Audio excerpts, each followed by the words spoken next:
Boa tarde, amigos de Gotham City. Hoje, falando sobre quem? Já adivinharam? Ultra Seven. Ultraman.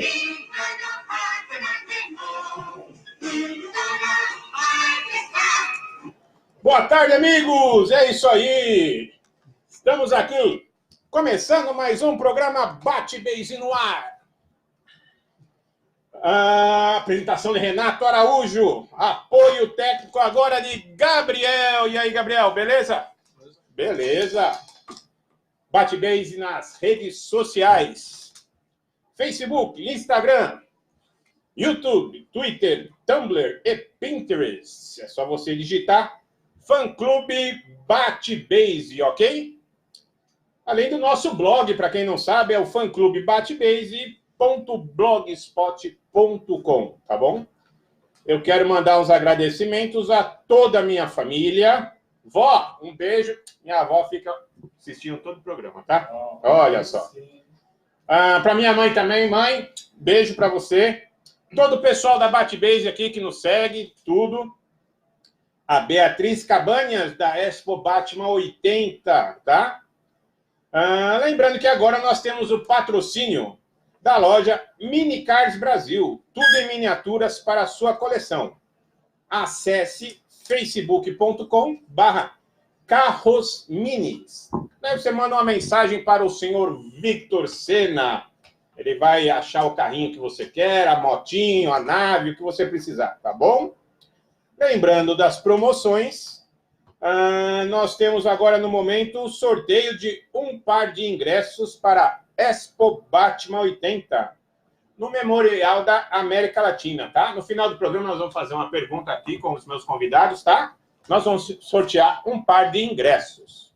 Antes da gente continuar, quero mostrar para vocês, hoje eu trouxe aqui, quem não conhece, O Reverso do Morcego, o livro. Tá? O Reverso do Morcego foi feito por quem? Jorge Ventura, amigo meu, Paulo Chacon, também outro grande amigo meu. São, vamos colocar assim num modo simplificado, poemas sobre os inimigos do Batman, tá? Publicado pela CQI, Companhia de Quadrinhos Independentes. E eu vou ler aqui um para vocês, só para vocês terem uma ideia, sobre a mulher gato, tá? Gatuna. Rompe a calma da noite azul, o salto firme da gatuna. Lua baixa a pratear o corpo, sedutora dominatrix, masculinos e femininos. É sob a sombra de um morcego que resplandece a joia rara e a febre do arranhão do amor. É o artifício da vilã, qual o fogo que a faz mulher. Fêmea deitada sobre as telhas, nem toda gata cai de quatro. Show! Lembrando que quando eles vierem para cá, que eles estão em viagens espaciais espetaculares, o Jorge Ventura e o Paulo Chacon vão aqui dar uma entrevista para nós, tá bom? Continuando aqui, os abraços, que eu sempre dou os abraços, pessoal. Um abraço para o Rafael Santos, grande Rafael. Ismael, já Ismael está no chat e ele sempre coloca Release the Snyder Cut. Já sabe, né? Maria Regina, um beijo para você. Jorge Ventura, que eu acabei de falar, um abraço, Jorge. O Vinícius Lima, do Rio de Janeiro. Vini, abraço. Paulo Chacon, acabei de falar também. Adriana Amorim, um beijo para você. Márcio Neri, que vai estar em breve aqui em dezembro com a gente. Um abraço, Neri. Rosana Silva, um beijo, Rô. O Marcelo Bruce. Marcelo Bruce, já sabe, né? Estamos aqui. Está convidado. A Cléo Barcelos, do Rio de Janeiro. Um beijo, Cléo. O Diogo, da CQI, que eu acabei de falar também. E ao meu amigo lá do Rio Grande do Sul, Sidney Eugênio dos Santos. Sidney, um abração para você. Bom, pessoal, hoje estamos com duas figuraças aqui. Renato Souza, tradutor, 47 anos. Seja bem-vindo, Renato. Muito obrigado mesmo. Obrigado, Sandro, pelo convite. Vamos aí curtir um bom momento aí com você. Vamos. E é o Sandro Nicoletti, 46 anos. Ele é iluminador. E vou falar o quê? Dono da TV Ultra? É isso aí. Tudo bom, Renato? Tudo bom? Opa! Estamos aqui com o pessoal. O pessoal começou a entrar no chat. Pessoal, entra no chat. Mande suas perguntas, nós iremos responder aqui, tá bom? Roberto Gonçalves já entrou. Seja bem-vindo, Roberto. Bom, vamos começar aqui, né?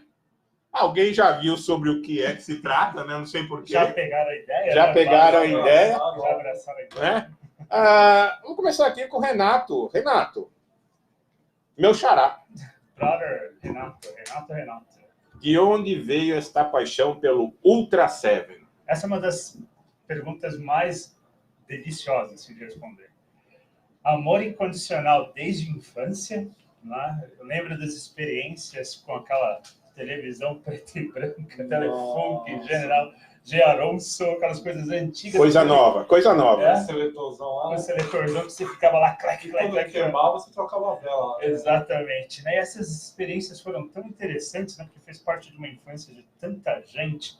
E eu lembro da experiência com as televisões lá, TBS, Tupi, Rede Record, passando essas séries. E era uma coisa tão à frente do nosso tempo, né? Você via tantos personagens desse segmento como Ultraman, Ultra 7, Robô Gigante, Spectreman, Goldar, os Vingadores do Espaço. Mas por algum motivo inexplicável, Renato, aconteceu do Ultra 7 e ali mudou tudo. Depois você estuda, percebe que era uma coisa para adulto, não era tão para criança assim, né? Não, eu falo por mim, eu gosto de Ultraman, toda essa linha eu gosto. Você falou agora Goldar, tudo. Mas eu sempre, sei por quê, Ultra 7 eu sempre gostei mais. Ultra 7 tem uma história fascinante, né? Se você for estudar lá as origens do personagem, acompanhar todo aquele processo com o Tsuburaya, havia uma referência muito grande do sucesso, né, do Ultraman, né? Naquela época, 67, 66, quando o Ultraman apareceu, já vinha com o trabalho do Tsuburaya anteriormente com Ultra Kill, que era uma série interessante que colocava os kaiju monstros, né? Aquela coisa toda com aquela coisa de além da imaginação, né? Twilight Story, que é cheio de mistério, aquele grupo de cientistas tentando resolver problemas. Só que acontece, foi um sucesso, picos de bilheteria com Ultraman, muito sucesso. Depois teve o Capitão Ultra, que foi um intervalo ali entre Ultraman e Ultra 7, porque o pessoal, e agora, o que a gente vai fazer? O pessoal está comprando, o merchandising está funcionando, só que ali o Capitão Ultra não funcionou, e o pessoal da TBS falou, olha, vamos conversar com Tsuburaya, vamos fazer um personagem seguindo as raízes do primeiro Ultraman e vamos ver o que acontece? O Ultra 7 veio resultante dessa experiência. Não tinha visão para criança. O Tsuburaya deixou bem claro isso, né? Falei, vamos fazer uma coisa mais adulta. E nesse processo de criação, toda a história, personagens, o porquê do personagem existir, é impossível você assistir a série toda e não se apaixonar. É, sem dúvida, o melhor, mais poderoso de todos os últimos. Você gostava do Ultra 7? Eu gostava, não. Até hoje. Não, eu falo assim, mais que o Ultraman. Eu amo os dois, cara. Eu não consigo dividir.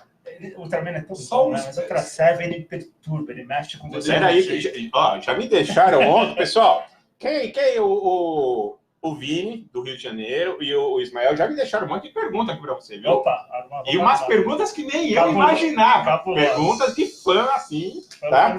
Mas mudando rapidinho de assunto aqui. Sandro, como começou esse papo da TV Ultra? Foi até interessante, porque nós estava sempre... Eu nunca conheci o mundo geek, né? Que é o mundo do cosplay, né? Muitos anos, até 2000, era o mundo do nerds, né? Mudava, o nerd hoje é totalmente diferente. É um cara que é crânio, mexe no computador, não tinha como continuar. Aí, quando foi em 2000, surgiu o mundo geek, que é o cara que é com game, com filme, com trilogia, de série, tudo. Foi o único cinema e tudo. E o pessoal tem que saber diferenciar o que é nerd e geek, né? Isso aí até hoje muita gente fala que é nerd, mas não é. Não. Porque a pessoa, tem muita gente, não sei se é preguiça ou não sabe passar para a pessoa, né? Então, você manda assistir aquele, lembra? Como é que é? O Ataque dos Nerds lá? Como é que é? O Ataque dos Nerds. O negócio dos nerds lá, que tem parte 1, 2. Isso, manda assistir aquele filme. Ele já explica tudo certinho. E o nosso amigo Fábio, infelizmente hoje está aqui na Blusa, infelizmente morreu. Mas na época eu e o Thiago, né, que é o nosso amigo, que é o repórter, ele me levou para conhecer esses locais de cosplay que eu não sabia. Eu via falar dos amigos, eu comentava, eu nunca tinha ido. Isso em que ano? Isso foi em 2016 para 2017, certo. Na virada de ano. Aí eu peguei um Fórmula Liberdade, foi a primeira vez. Cheguei lá, fiquei besta, né? Só que até lá nós gravamos com o Herbert, nosso amigo da Web Repórter. Excelente pessoa. Mandar um abraço aí pro Herbert. Ele ia estar aqui hoje com nós, não deu para ver isso aí. Excelente pessoa. Ele faz parte de nós, com nós, vai fazer edição tudo. Sim. E eu comecei a me apaixonar. Falei, vamos gravar aqui, dá um nome aí para pôr no canal. Mas eu estava sempre voltado naquilo vir na minha mente, né? Vamos falar sobre o canal, mas vamos falar de coisas antigas, Ultraman, Ultrasérie. Não, o nome, quando retroclássico. Só que o nome não tinha, era TV Aventura. Olha só. Como o Fábio morreu em outubro do ano passado, foi uma perca grande para nós. Aquele irmão que se tiver que te ajudar. Te entendo. E aí nós ficamos 6 meses parados. Os meninos falaram, e agora? Eu falei, vamos dar um tempo que chato, né? Vamos... Quando passou 6 meses, eu tinha já conhecido o Júlio, que é o da desenho, que justamente tirei foto com o Renato no dia do Luciano Mazoc lá na Liberdade. E o Júlio estava lá. E fizemos um convite para ele, né? Participar com nós tudo. Assim, de ver o evento nosso, mas peraí. Aí eu liguei para ele e falei assim, Júlio, tem como você fazer um logotipo que nós perdemos o Fábio? Ah, eu sei, cara, despesa. E era TV Aventura, só que veio na minha cabeça aqui. Não sei se você vai achar que é louco. Uma televisão, escrito em cima TV Ultra e o Ultraman saindo por dentro. Aí ele falou, eu estou dando aula agora, vai demorar um pouco, tem que ser hoje. Não. Alguém aqui nem gostou dessa ideia. E eu pensei que a reputação disso daí seria diferente, né? Não seria, eu pensei que não ia se tornar tão assim, né? Aí eu peguei para ele, qual que é a sua intenção? Eu quero fazer um evento de cosplay, vou correr atrás de algum lugar. Até eu ia fazer o Tomás Mazon no clube, na Vila Maria, não deu certo, fiz no Casarão, na casa da Vila Guilherme. Quero mandar um abraço pro Júnior. É um local bom para fazer evento ali. E a ONG Euquimia, se você me permite falar da Rosângela, porque eu acho que ela tirar os animais. Ela depende de ajuda, doação, dá dinheiro para pagar o aluguel. Eu não estou ali na página TV Ultra. Quem quiser procurar lá no Facebook, é TV Ultra Nicolete. E aí você vai ter. No final você vai dar seus endereços, você não dá os endereços. Mandei. Aí fui fazer a janta, minha esposa foi lá com a animação. Quando eu voltei, o telefone. Quando eu vou abrir o WhatsApp, eu caí sentado. É assim que você quer? Em áudio ele escreveu. Mano, ela ia crescer. Eu não conseguia falar. Minha mulher pegou o telefone e me mandou pra ela como ele tá aqui. Nossa, eu não sabia que ele é tão apaixonado assim pelo Ultraman. Se é uma coisa que essas séries fazem muito bem, tirar lágrimas. Então, é uma coisa fascinante. Aí surgiu a TV Ultra. Aí fomos correr atrás de já um local para montar o primeiro. E graças a Deus, por vários parceiros, gente boa. Isso foi então 2017? Isso foi em 2017, surgiu a TV Ultra, e em 2018 foi o primeiro cosplay, dia 15 de setembro. E estamos aí, com palestras em escola, faculdade, quem precisar saber. Já conseguimos tirar 50 pessoas envolvidas com droga, alcoolismo. Isso é muito bom. Isso é muito bom. Nós levamos um trabalho de socialização. Chegamos lá falando para a criança que aquele coisa escura que ela está envolvendo, lá dentro dela tem um super-herói. Que ela pode pôr para fora e ela não pode deixar ninguém falar para ela que ela não é um super-herói.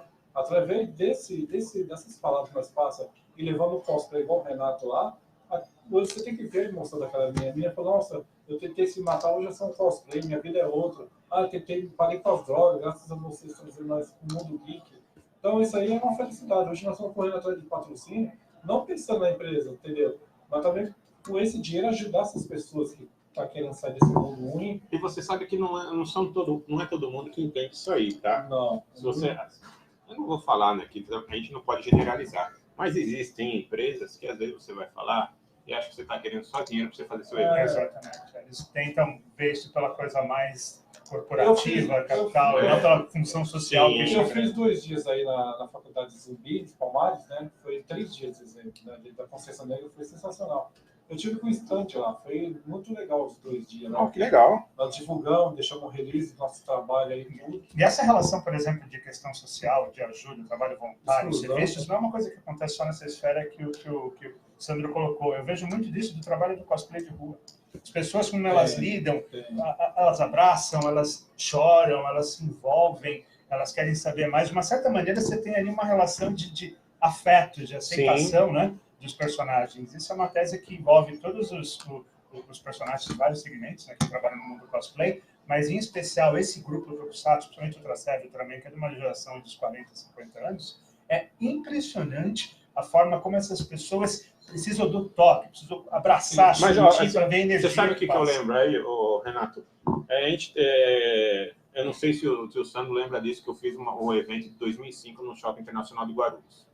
Foi o encontro do Batman. Nós ficamos lá, acho que 20 dias. E um amigo nosso, o Robson Brasil. Robson, abraço para você, hein? Ele se veste do Batman do Adam West. Daí eu vou falar, eu não estava vestido, mas eu fiquei emocionado de ver o que eu vou falar. Ele se veste do Batman do Adam West e estava lá, tirando foto com as crianças e tal. De repente veio um senhor. Cumprimentou ele. Sabia que eu fui criado assistindo o seu seriado? Posso te dar um abraço? Deu um abraço nele. Exatamente. Eu não acredito nisso. Exatamente, acontece exatamente isso. Um dia, uma das poucas vezes que eu me emocionei na Liberdade foi uma pessoa do Rio de Janeiro. Ele estava muito tímido, tentando se aproximar do personagem, porque eu estava ali cercado tirando fotos. Ele demorou uns 5 minutos, eu achei estranho e falei, vem, né? Porque ele tirou foto do meu lado, eu achando que era uma foto a mais no meu dia a dia. Eu olho para o lado, juro, o cara descambou de chorar. Ele ficou no meu ombro, assim. Ó. Aí eu falei, você está passando bem? Você está legal? Cara, eu não acredito que eu te encontrei, você fez a minha vida, você... Eu dentro do capacete, chorava. Não. Eu não sabia nem como abraçar o cara. Falei, cara, meu, que legal, que feliz que você... Você tá feliz por estar falando contra a Seven, vendo, né? Mas o que me assustou, mas ao mesmo tempo me encantou, Renato, eles acreditam. Isso, é isso. Eles acreditam. Eu tenho um rapaz aqui que você falou do Adam West, tem o Paulo. Paulo, um abraço para você, Gonçalves. Ele faz aqui o cosplay do clássico em São Paulo. Eu vi a roupa dele, achei fantástico. Lembrou porque ele faz também o clássico O Paulo? O Paulo Gonçalves? Eu estive com ele. Esse cara é o Paulo também. Gente, ele arrastou Paulo, um abraço para você também. Ele arrastou a família dele toda. Tá todo mundo lá de Invencíveis. O cara achava demais. Falei, pô, eu preciso tirar foto com essa família toda. De vez em quando a gente se encontra nos eventos. E ele é fãzaço, né? Sim. Israel também é outra escola de Batman. Israel é outro Batman também, conheço também. Poderosíssimo. Cara, as roupas do cara, impressionante. As roupas que ele faz do Batman, do coisa lá, é referência. E você vê que o pessoal, eles contam essas histórias, o pessoal se identifica com isso. Eu acho maravilhoso isso. Você quer ver um exemplo? Quando nós fomos, primeira vez nós fomos no hospital ali, de crianças que é portadora aqui em Carapicuíba, de AIDS. A criança, quando viu que eu entrei, até nesse instante, a criança, os caras se viram. Mas eu pensei que, mesmo quando eu tava de cosplay, só me viu com a camiseta, vieram me abraçar. Tio, te amo. Já veio, abracei, beijei, né? Aí daqui a pouco eu falei, ó, tio, tem uma surpresa. Quem vai fechar os olhos e contar até 3, aí vocês podem abrir. Quando eu abri, tava lá, Tony Stark, Homem de Ferro, Homem-Lanterna, um monte de gente que eu levei, né? Criança, nossa. Eu vou até comentar, deixa eu só dar um abraço aqui. O Lobo Mal Costa, que entrou no chat. Boa tarde, Lobo Mal. Estamos aí, hein? Mande pergunta aqui para eles, tá? Você falou do hospital, eu lembrei de uma coisa que ocorre também, vocês devem saber disso, tá? Eu vejo assim, os cosplays, ou esses grupos, até tem um grupo que está para vir aqui em dezembro, os Cossolidários, não sei se vocês conhecem, tá? Eles estão para vir aqui. Quando eles vão num hospital fazer uma visita, eu entendo o seguinte nesses grupos. Eu não estou indo lá para fama, eu não estou indo lá para me mostrar. Exatamente. Quem tira a foto são as mães, os pais e as enfermeiras. Só que o que eu vi? Não sei quem é, mas eu vi, tá? Uma pessoa que estava vestida, infelizmente, de Batman, que foi num hospital uma vez, eu não sei quem é. Também não é ao caso. Foi no hospital uma vez e a diretoria falou o seguinte, ó, hoje é melhor você não entrar. Não sei o que estava ocorrendo lá, alguma criança devia não estar bem. Falou, é melhor você não entrar hoje nesta aula. E a pessoa deu um piti, porque deslocou fotógrafo, deslocou câmera. A famosa agora... vestido. Pera um pouco. Tá lá pela imagem dele, não pela necessidade afetiva, emocional das pessoas. Você está entendendo? Você vê isso no mundo do Tokusatsu. É a mesma coisa você querer ajudar alguém e falar, alguém vai filmar? Tem que filmar eu ajudando. Exatamente. Se ninguém estiver tirando foto para eu aparecer no meu cosplay e falar, não tem sentido. Isso. Eu acho isso bem importante. Eu acho que ele foi lá para se levantar. As poucas experiências que eu tive visitando hospitais e coisas públicas, eu fiz tanto que nem parece. O único lugar que apareceu uma vez, eu já fui em mais de 10 hospitais de São Paulo. O único hospital o único lugar que eu apareci que foi fotografado e filmado foi um lar, que eu fui a convite de uma amiga minha, que é cosplay também, onde tem pessoas idosas que são largadas lá. Não é a pessoa que eu vou deixar minha mãe aqui, verei, eu estava até falando com o Sandro, né, que eu vou ver daqui a 10 dias. Não, é largado na porta e o pessoal desaparece. 70 anos, Renato, 80, largado. Foi, vou deixar aí, vou embora. Essas pessoas ficam meio dentro desses abrigos, essas coisas todas, procurando atenção. Olha, e foi aberta a porta para a gente. Eu me emocionei com uma senhora que ela pegava, tem até os vídeos guardados na minha página no Facebook, e aí o que eu vi lá foi uma realidade. Mas foi assim, porque estavam tirando foto, porque eu mesmo, olha, se quiser tirar ou não tirar, não faz questão. E você provocou emoção ali. Gente, cara, são 60, 70 anos apontando o dedo. Pessoas com uma debilidade já por causa da senilidade, mas respondendo ao personagem. Eu não sei qual foi a lembrança, mas respondiam ao personagem. Tudo isso foi filmado. Falei, cara, não tem coisa que deixa você mais assim, entusiasmado com esse universo cosplay do que a experiência humana. É a mesma coisa na Liberdade. A Liberdade tem o lado financeiro? Tem. Eu estou lá recebendo contribuição, mas eu não estou vendendo nada. A pessoa dá se ela quiser. Mas nada é comparado a essa sensação da criança, principalmente as crianças. As crianças da Liberdade é coisa de todo mundo, todos. O que eles sentem, o que eles abraçam, o que eles pegam, o que eles se emocionam. Não tem a falsidade, é a pureza. Você trouxe até o óculos, que era do Ultra 7, né? O Ultra Eye, né? Ultra Olho. Dá até pra gente brincar, né? Você vai como uma pessoa, você normal, Renato. De repente você se transforma e transforma quem está perto de você. É a questão da transformação. É isso que o legado dessas experiências, principalmente o legado do meu personagem, porque se nós tivermos espaço para falar do Ultra 7 em toda a sua essência, por exemplo, essa ideia da transformação, de você sair de uma situação de total destruição, de desespero, de perda, de desconciliação, e encontrar nessa mudança, né? Nessa mudança que pode ser aí simbolicamente uma mudança de atitude, uma mudança de postura de caráter, uma mudança de postura de perceber o mundo. Essa metáfora da transformação está aqui, ó. Tá vendo? O meu melhor exemplo de transformação contra a Sebe no momento mais crítico da minha vida, foi um momento difícil, até de depressão, quando eu entrei nessa roupa e comecei a ir para a rua, abandonei terapia, abandonei tudo, comecei a ver o mundo de uma forma diferente. O Ultra 7 me fez se sentir acolhido. O Ultra 7 me fez me sentir parte de alguma coisa. E você já nem gostava de Ultra 7. Aí virou obsessão. Então, hoje virou religião. Então, assim. Fala do Ultra 7 em religião. Você coleciona Ultra 7. Obcecado. Eu estou gostando dessa resposta. É tudo da forma obcecada. Eu estou gostando. E você trouxe algumas coisas aqui. Eu trouxe os para quem não conhece. Alien Pegaça. Quem que é esse aqui? Esse é o Pegaça, um dos Pegaça. clássicos adversários do Ultra 7. Ele aparece logo nos primeiros personagens. Tem uma ideia de... E esse daí é o famoso Metron. Dos episódios mais clássicos, mais inteligentes do Ultra 7. Uma pergunta minha. Igual o Batman tem como aquele vilão, o Coringa. O Ultra 7 quem é? Uau, o Nêmesis do Ultra 7. O Nêmesis. Putz, uma boa pergunta. Eu vou ser muito sincero. Pela experiência e pela batalha, Allen Guts. Allen Guts. Guts foi o grande, você deve lembrar bem desse personagem. Foi o inimigo do Ultra 7 que crucificou ele. Não toca nisso agora. Não toca nisso agora. Os caras vieram para arregaçar. Estudaram Ultra 7, viram fraquezas, colocaram um monstro cobaia para poder, olha, ele vai fazer isso com a gente. Eles só vieram com um propósito: estraçalhar o Ultra 7. Calma que nós vamos tocar nisso aí. Ó, outra coisa, você falou, eu me arrepiei. Porque aqui no Brasil foi, para mim, o último episódio que eu assisti do Ultra 7. Eu não sei se teve depois aqui no Brasil. O Ultra 7, o último episódio, teve 48, 49, né, se não estou enganado. Depois o Ultra 7 voltou em novas versões. Mas o que encerrou o episódio da série clássica, da série Showa, foi o 48. Ele crucificado.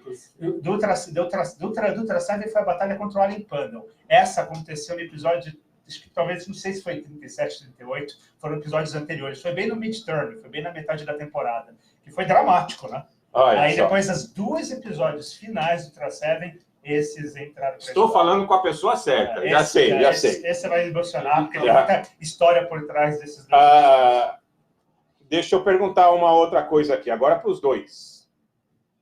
O que vocês acham melhor? Agora, olha a pergunta, hein? Não só falando de Ultra Seven, mas essa, como é que a gente vai falar? Essa pegada de seriados da década de 70, 80, 90 ou 2000 para cá? Eu acompanhei toda...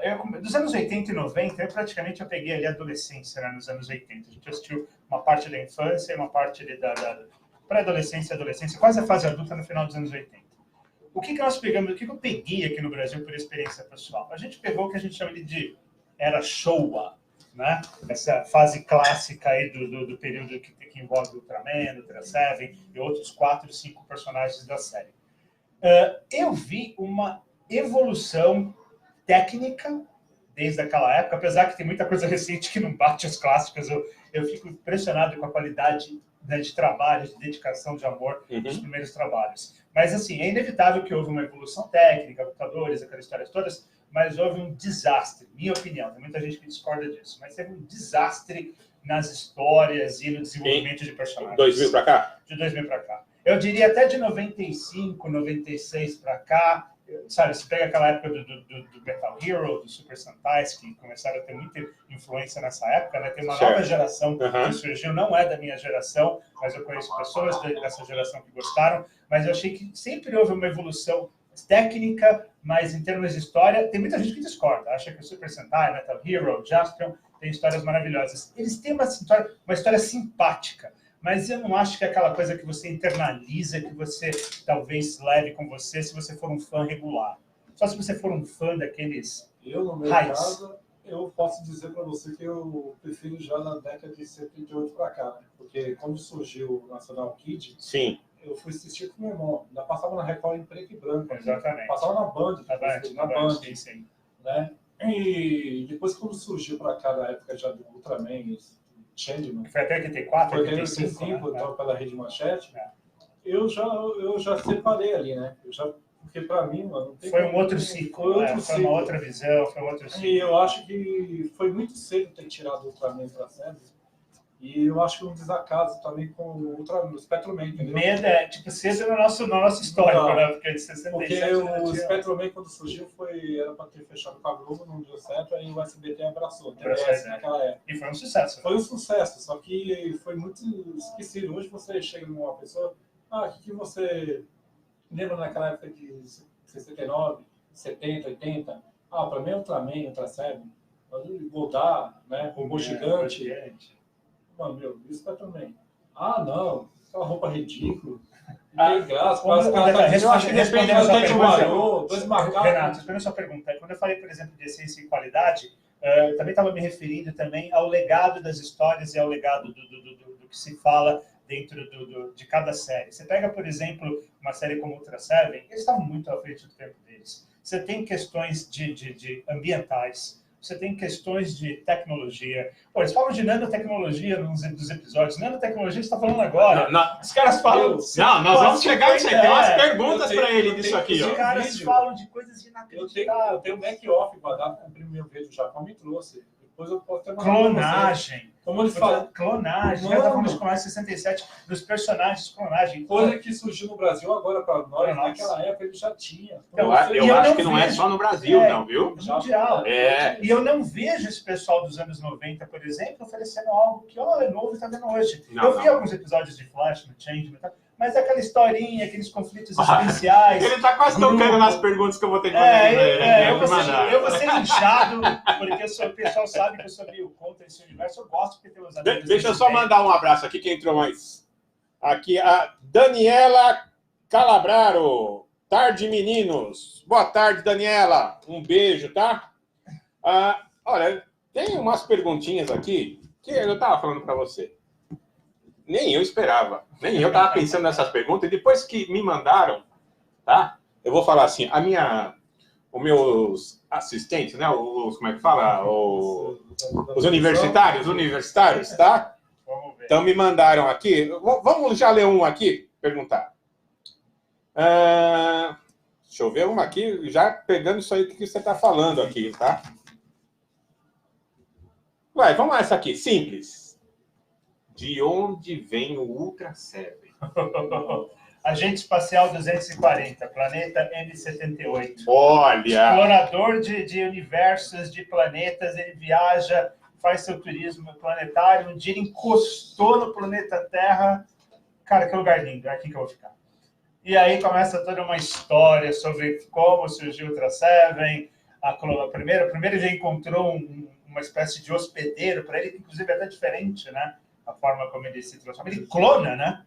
Ele literalmente clona. Existe um ser humano lá que tem as mesmas características físicas dele. Um dos episódios, inclusive, mostra... Ele clonou o senhor Dan Morobosh. Clonou o senhor que eventualmente vai ser aí chamado de Dan Morobosh, que é o personagem. O que é muito interessante também, porque o Ultra Seven, na verdade, toda essa história do Ultra é divertido, porque quando ele chegou e foi proposto a ideia do Ultra Seven, a ideia era fazer uma série que nem era ênfase no Ultra Seven.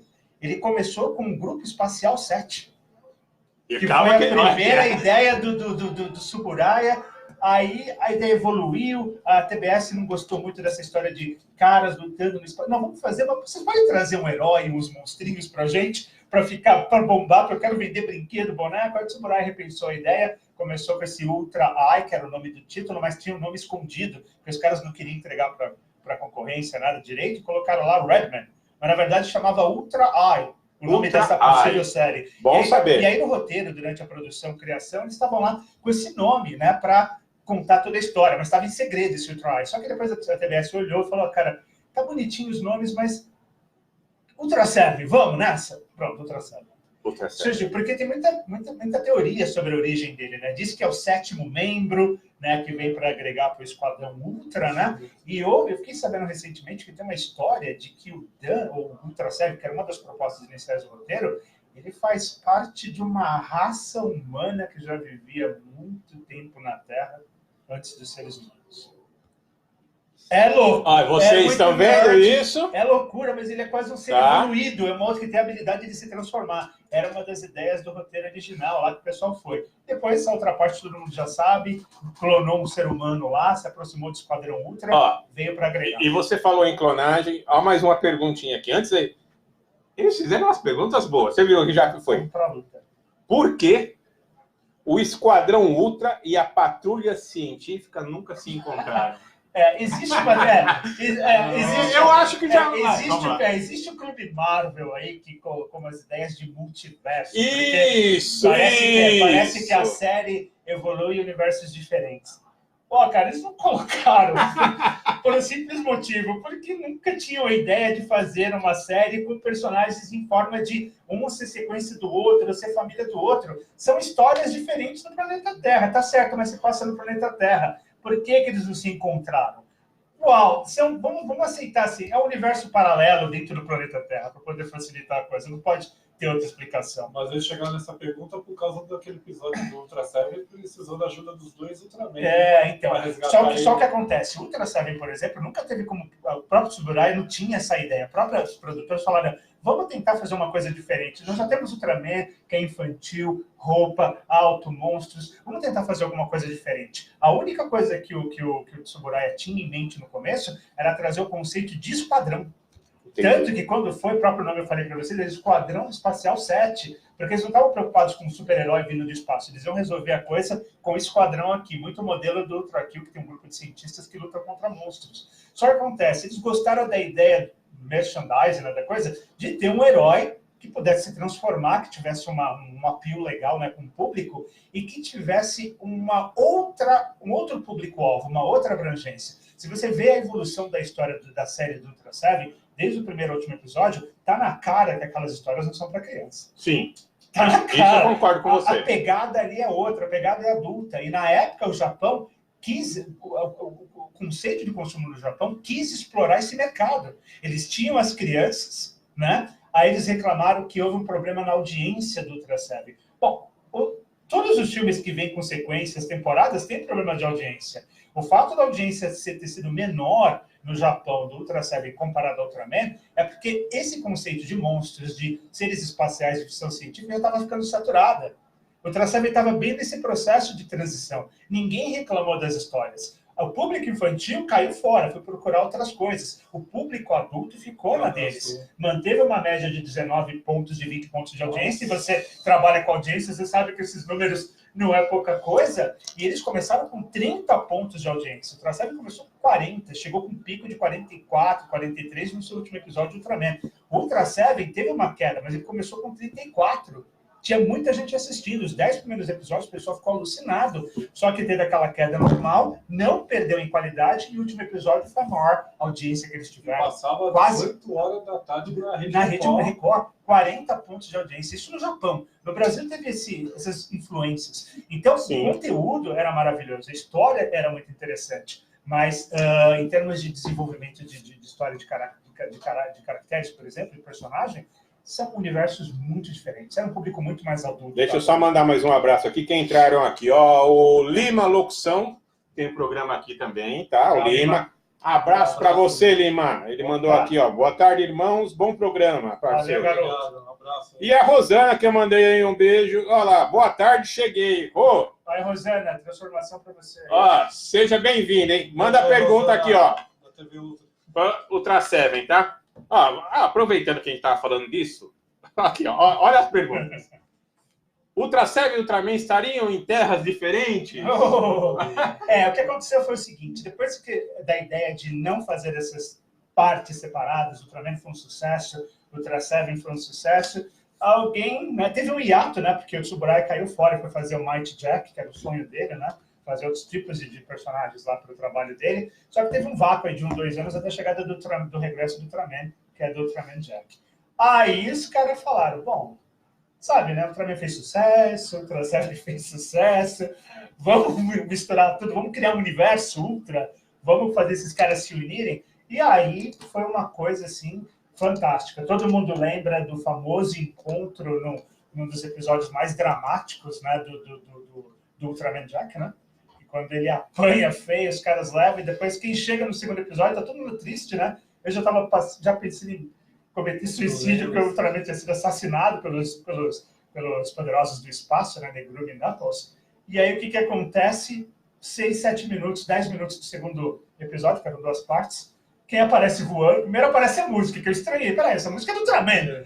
Aí aparece o Ultraman, de repente o Ultra Seven aparece. Aí eu apaguei, eu apaguei, eu não lembro de mais nada, eu só lembro de tudo caído pela sala. Desses novos que você fala, o que eu assisti, eu tenho muitos desses aí lá, assisti, mas eu vou falar para a cabeça, tá? Mas o que eu lembro bem é um, que agora eu não sei, deve ser o quê? Ultraman, eu não sei qual Ultraman que é. Eu vou explicar, ele vai saber qual é. Que ele tá apanhando feio, e aparecem os 3 tipo numa ponte.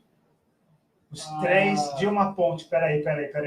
Daí os 3 falam, nós precisamos ajudar. Só que a ajuda deles é tipo transferir o poder para ele. Esse é dos Ultramans mais recentes. Eu não sei se é do Tiga, não sei se é do... Eu acho que é Tiga. Pode ser Ultraman Tiga. Eu acho que é o Tiga. Deve ser porque eu sou muito fã da Showa. Eu parei no Ultraman Tiga na metade e não vi de lá pra frente. Sei que surgiram novos Ultras. Daí aparecem os atores mesmo. Pra transferir. Já velho. Daí eles se transformam, aparecem velhos do lado dele e mandam o poder pra ele. Bichão lá. O que já é parte dessa herança, do legado, né, de que tá todo mundo junto, é uma grande família. Né? Esses Ultras que vieram depois do Tiga, que praticamente o Tiga renovou a série, né? Renovou a franquia, né? Foi muito bom. Disseram que era muito bom, eu só vi partes deles, mas eu sei que chegaram vários.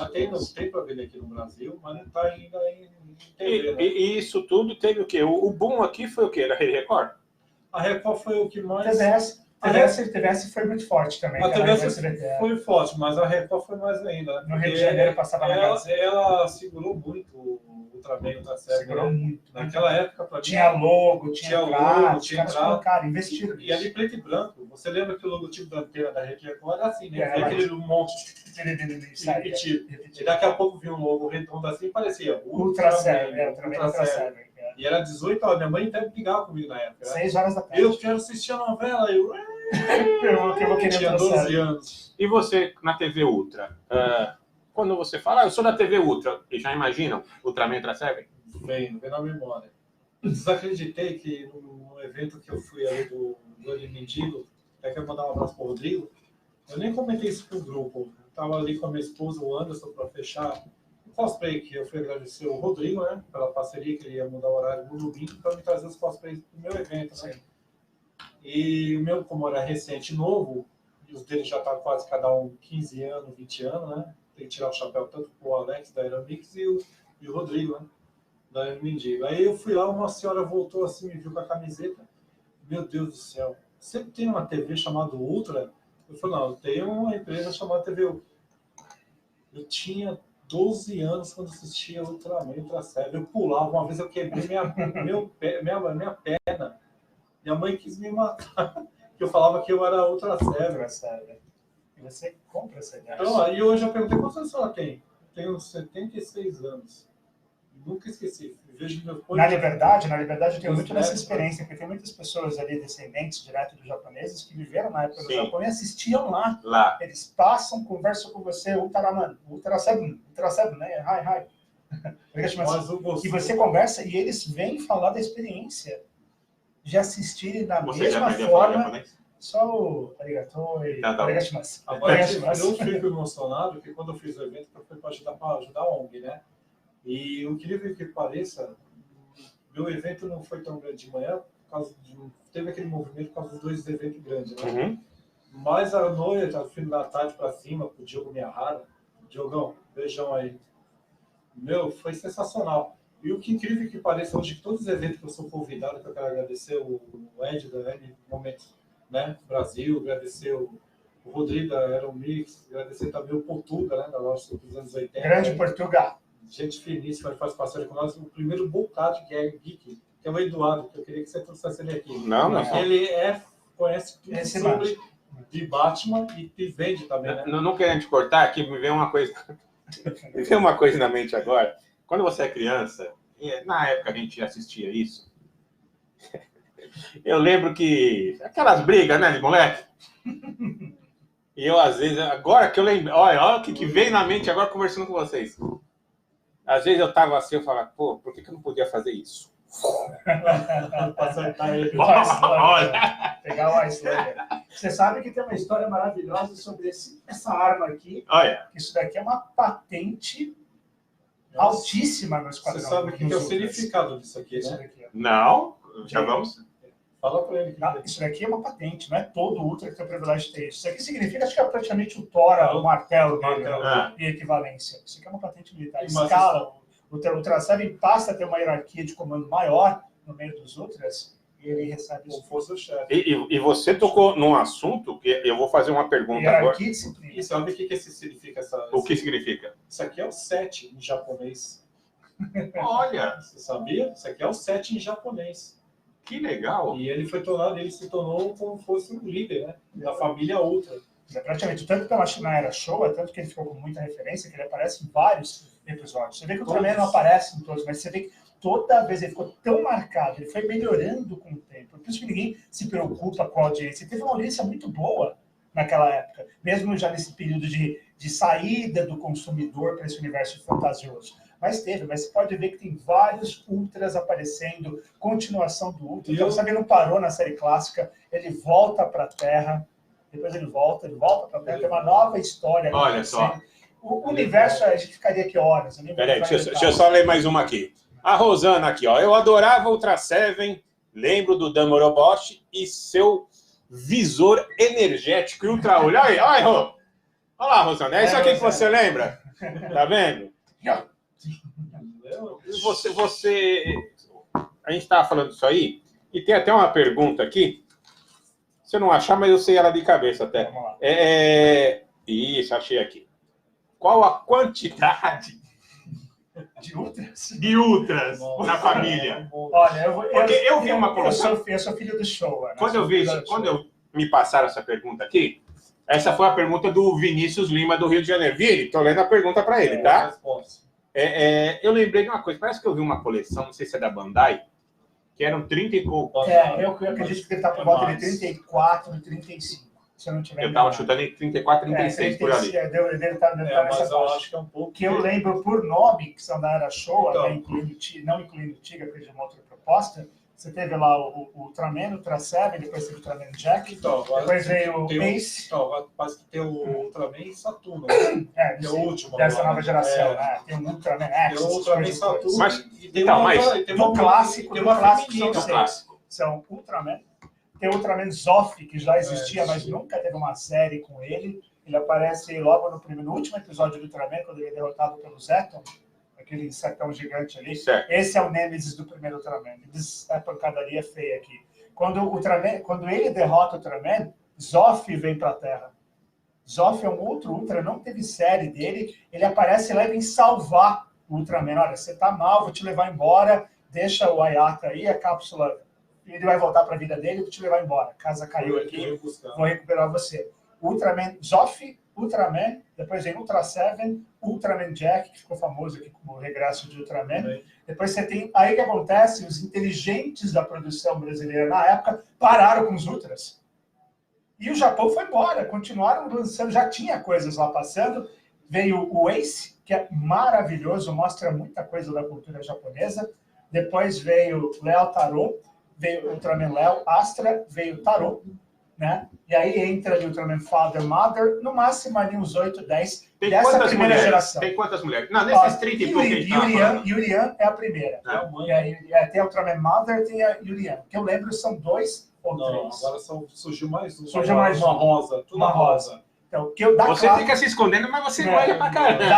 Da clássica tem a Mother, que praticamente não aparece, ela só aparece tomando conta do Ultraman Tarô, que é o mais novinho, e lembra muito o Ultra Seven na fisionomia, e a Yurian, que aparece como uma parceira do Ultraman 80, Ultraman 80, que foi um dos Ultras que começou ali no meio do começo dos anos 80, não chegou a passar aqui no Brasil, acho que chegou a passar, né? Mas é muito famoso também, então o Ultraman 80, mas é considerado clássico ali perto da... Vocês estavam falando, né, que o símbolo é o 7 japonês, né?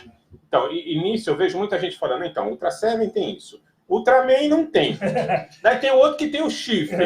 Ali é o pai. Ali o pessoal tira muito sal. Então, até hoje eu estou querendo descobrir o porquê desse chifre. Porque cada um tem um negócio. Acho que era o pai e a mãe. O pai tem a barba, né? Ele tem o chifrão. A mãe tem o cabelo. A mãe tem o cabelo do estilo Chiquinho. Paninho Chiquinho, né? Que é muito engraçado. E a outra, ela tem a roupa meio prateada. E a nova agora que surgiu, ela é toda cor-de-rosa com prata. A questão do design, por exemplo, é sempre uma coisa fascinante, né? Se você vê as séries, como os monstros foram constituídos, como os personagens ultras foram desenhados, é uma coisa fantástica. Se você vê, por exemplo, nomes como Narita, bom Narita, e vê qual é o nome lá do cara, grande ultra aí, mas que são lindos lá. O Ishimori lá, o Shotaro Ishimori, né? Esses caras são gênios, esses caras colocaram... Ligou. Colocaram o Ultraman... agora ligou. Colocaram os Ultras, né? Tinha o nome Shotaro, porque era o Tsuburaya aqui do lado. Mas foi mais para o universo ali dos mangás, dos animes, depois o Ishimoto começou com o universo do Kamen Rider, que é muito famoso no Japão também. Esses caras são maravilhosos em designs. O Steven Spielberg deu uma entrevista uma vez, ele chupou, ele falou, olha, literalmente eu roubei uma cena do Ultra Seven. Pra qual? Do episódio que o Ultra Seven luta contra o Perolinga, tem uma cena que aparece uma criança num negócio de luz, ele está se revelando quem ele era o monstro, para um rapaz, que é um episódio lindo, esse episódio do Ultra Seven, maravilhoso. E ele foi contar que ele era um monstro espacial, e ele aparece com um fundo de luz, só a sombra do garoto, né? E uma sombra de luz atrás, assim, dando um impacto muito bonito. Adivinha em que filme de Steven Spielberg a mesma cena aparece como referência ao mate? Contatos Imediatos do Terceiro Grau. Na cena da porta, quando o garoto está sendo levado. Se você pegar as duas imagens, o Spielberg falou isso. O Spielberg falou isso, ele falou que adorava os desenhos de Tokusatsu, apesar de não ter muito contato direto, mas ele lembrou de umas referências de cenas de seriados japoneses e fez. Paul Verhoeven, que dirigiu o Robocop, adivinha onde ele andou se inspirando para o layout do Robocop?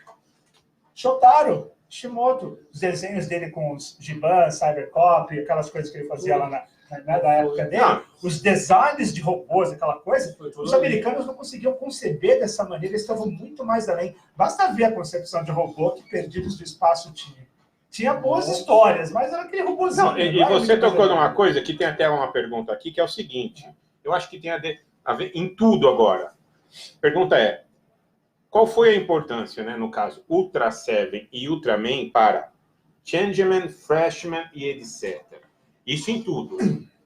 Olha, eu acredito, eu tentei uma vez aproximar, eu vi muita influência, vi muita assim, inspiração nos trabalhos do Shotaro, por exemplo, quando ele criou, acho que 2 ou 3 personagens, que era o Ghost Skull, e teve um outro chamado Kiktai, alguma coisa assim, que eram personagens robóticos, assim, que passaram antes de 75, antes dos primeiros Sentais aparecerem, que era o Goranger, né, que apareceu em 75.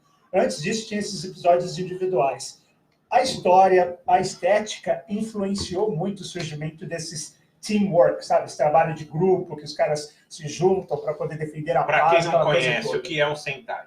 Uau, os Sentai são os primeiros conceitos ali de personagens que trabalham nessa forma de grupos, né? Tipo uma organização, um grupo, né? Você coloca lá 5 personagens diferentes, se unem, faz aquele grupo, eles lutam. Teve várias histórias de Sentais que tiveram aí, Goranger, Baku, tem umas coisas dessa época aí, mas é basicamente esse grupo. Depois teve os Super Sentais, que a gente viu lá nessas séries de Changemans, né, que apareceram aí. Qual era o outro? Flashman? Tinha o Flashman, tinha o Changeman, não sou muito dessa época. Power Ranger. O Jasper me parece que faz parte dos Metal Heroes. Parece que é um outro segmento, uma outra evolução, que aí você já tem esses Giban, eu acho que são os Metal Heroes, que eram agentes espaciais. O que mais parece, né? Depois veio o Giban, policial de aço, mas o que mais acho que... Tem o Gavan, tem vários, mas eu acho Cybercops. O que mais me pareceu ali, que eu acho que chegou próximo do Ultraman, assim, acho que para mim foi o Metal dele.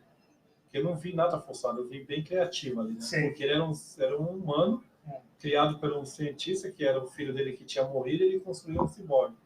E ali ele transformou... Astro Boy, essas coisas todas. E o pai dele era um cara muito popular, né? Aí a série é essa. Mas eu acho que chegou muito próximo, foi aí, o Metal de como Ultraman. Em termos de trama e história, por exemplo, essa coisa de grupo, de união, talvez tenha sido uma base de influência. Eu não vejo, por exemplo, uma relação direta do plot history, por exemplo, eu não vejo uma relação direta de como os Ultras interagiram a partir do momento que eles viraram um grupo, né, espacial, uma família, relacionados ao universo dos Sentais Super Sentais. Acho que eles seguem conceitos diferentes, aproximações diferentes. Mas eu acho que essa história de teamwork, por exemplo, de um esquadrão que luta para preservar a paz, valores, talvez eles tenham, olha, vamos seguir essa escola, mas agora vamos colocar o pessoal com grupos aqui no chão, vamos falar dos humanos. Sempre teve uma necessidade muito grande de fazer aquele space drama, né? Aquele sci-fi drama, onde o fator humano, aqueles conflitos existenciais do Ultra Seven, por exemplo, tem muito disso. Tem coisas no Ultra Seven, que eu até dei uma vez falando do Ultra no canal, eu falei para eles como era conflitante para o Dan Moroboshi a questão ética de ser uma pessoa que vai salvar a humanidade. Sendo que teve pelo menos 2 episódios do Ultra, que são episódios absurdamente polêmicos, que ele foi obrigado a dizimar uma civilização inteira para preservar os seres humanos. E essa civilização, de acordo com a história, já estava aqui na Terra muito antes dos humanos. Então, tecnicamente, a Terra é deles. Chegaram aqui primeiro, vai? E os seres humanos acharam esses caras potencialmente perigosos. O Ultra Seven ficou naquele dilema, mato, não mato, mato, não mato. Destruiu todo mundo. Ela matou um monstro, ele chegou lá, o Esquadrão Ultra jogou bombas, arregaçou a civilização inteira. Para alguém que defende a paz, a humanidade, cometer um genocídio desse foi moralmente complicado, porque eles chegaram aqui primeiro e o Ultra Seven, né, já sabia da existência desses nomatos aqui, nomatos que tinha lá, que são esses aliens. Tem uma história misteriosa envolvendo isso daí, que nunca foi contada na série clássica. E um outro personagem que é mais assustador ainda, que aí entra a questão bélica, a questão nuclear, o Esquadrão Ultra desenvolve uma tecnologia para uma hiperbomba chamada R5-R1. E aí o que acontece? Onde nós vamos explodir essa bomba? Escolheram um planeta. Fizeram uma pesquisa, concluíram que esse planeta estava desabitado, mandaram a bomba lá. Resultado, tinha civilização, tinha alienígenas lá. Sobreviveu um monstro, o monstro veio para cá, porque pegou o rastro, né? do Coisa Boa, veio para a Terra, meu, agora eu vou arregaçar vocês. Meu, nós começamos a besteira, nós fizemos, a gente destruiu o planeta dos caras, e o Ultra-Seven foi obrigado a matar o monstro, porque ele veio para defender a humanidade, defender os humanos. É que nem você está falando, o Ultra-Seven. É complicado a moral Não, dele. era para criança. É adulto, a temática é complicada. Mas o Brasil foi um público, você sabia, naquela época, eu vi uma entrevista do criador do Ultraman Ultra-Seven, que ele falou que todos os países que passou a série do Ultraman Ultra-Seven, do Voldal, o robô gigante, mas principalmente do Ultraman Ultra-Seven, o Brasil foi o melhor. Foi melhor. Mas o Brasil não é só nisso não, viu? Em questão de seriados e até filmes, não é só esse aí que você está falando. Você pega muita coisa que não faz sucesso nos Estados Unidos, vem para cá, faz sucesso. Então, não faz sucesso no Japão, vem para cá. Fez sucesso. Jaspion, por exemplo, foi um desastre. Né? Ninguém gostou da série no Japão. Ele era quarto, quinto em termos de audiência lá. Era considerado uma coisa ridícula. Tinha coisas melhores passando lá. Chegou no Brasil, velho. Até hoje. Me chamam de Jaspion o tempo todo. Não. Foi a época o quê? Jaspion e Jiraiya. Tem Jaspion e Jiraiya. Eu gostei do Jiraiya. O pessoal gostou bastante. Eu quero mandar um abraço para o Anderson Souza, que faz parte nossa da TV Ultra aqui. Ele é vidrado no Jaspion. Tem uma legião de pessoas. Eu gostei do metal dele. E o Jiraiya, para mim, foi um dos melhores. Changeman curtia porque eu achava legal. Mas o Jaspion eu não sei, cara. Lion Man, eu achei uma coisa ridícula. Eu nunca assisti essa baboseira, cara. Desculpa aí os fãs, mas tem coisas aí desses heróis que eu acho tão ridículo. Stan Lee, ele teve uma matéria que ele fez, acho que em 1990, que ele falou assim, todos os meus personagens, criação, onde surgiu o Homem-Aranha, onde surgiu o Hulk. Ele falou, mano, eu não deixava de assistir Ultraman e Ultra-Seven. Tem muita coisa. Os caras trocaram bastante. O próprio Samurai que criou Ultra-Seven, ele foi muito inspirado pelas séries americanas. Aquela série do Twilight Zone, né? Além da Imaginação. Sim, Além da Imaginação. Thunderbirds foi referência. Uma das bases de construção dos efeitos especiais, ele falou, cara, eu quero o perfil Thunderbirds aqui. Você vê que a cena saindo das naves, né, debaixo da terra, é muito inspirado nessas séries. Ele pegou isso para. Você lembrou de um? Agora me lembrou de um filme que eu sou apaixonado por esse filme que eu vou falar, é novo. Até nós temos um cosplay. Para quem não sabe, eu acho que é em janeiro ele vai estar aqui. Nós vamos falar sobre Pacific Rim. Nossa, Pacific Rim é Peraí, antes de eu falar isso aí... Guilherme Del Toro. Rosana Silva, sério, eu adoro o Jaspion. Olha, tá vendo? E ela falou, Jiraiya também eu curtia muito. É de uma geração que pegou os anos 90, que cresceu com a Rede Manchete. Emerson de Júlio entrou aqui. Emerson também tem um programa aqui, é o Moto Mão Amiga amanhã. Emerson, um abraço para você. Isso. E eu tô falando, por quê? Eu fui assistir no cinema Pacific Rim. Espetacular. Eu tô falando do 1. Espetacular. Meu, eu fiquei arrepiado.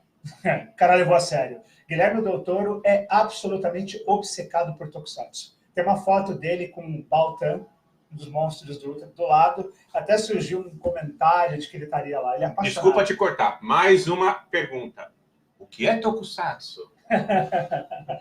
Tokusatsu, basicamente, aí numa linguagem dele, é filmes japoneses com efeitos especiais. Pronto. Basicamente isso. Pra quem não sabe. São pequenas séries, essas coisas que a gente viu lá. Feito o quê? Você sabia? Gabriel, você sabia, Gabriel? Tá vendo? São séries japonesas de efeitos, são basicamente feito com efeitos especiais, você tem um herói, essas tramas que a gente já viu aqui. Mas basicamente Tokusatsu. Tokusatsu é isso. Então, falando de Pacific Rim, ele fez um cosplay. Você vê como é que são as coisas, né? Ele fez um cosplay para um evento que vai ter agora no final do ano e não foi aprovado para participar do concurso.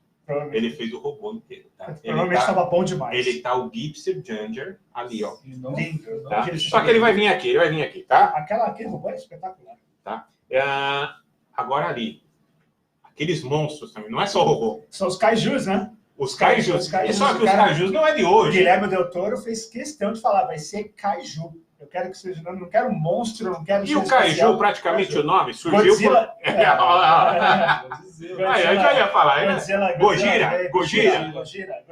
Godzilla veio arregaçando 54 e Shiro Honda foram para as cabeças. E veio agora, pensaram que não ia ser sucesso esse novo. Então, eu no começo com essa nova série... Colocou os Vingadores no bolso. Vocês assistiram os novos? Então, o que aconteceu foi o seguinte. Gostou? Eu conhecia a mitologia, sabia as origens do Godzilla, toda aquela referência política, questão nuclear, questão americana, uma resposta, toda essa mitologia. Eu me identifiquei muito com a série clássica, tem um vínculo cultural aí. Sim. Aí o que aconteceu? Lançaram o Godzilla lá para os Estados Unidos. Eu estava numa vibe muito interessante.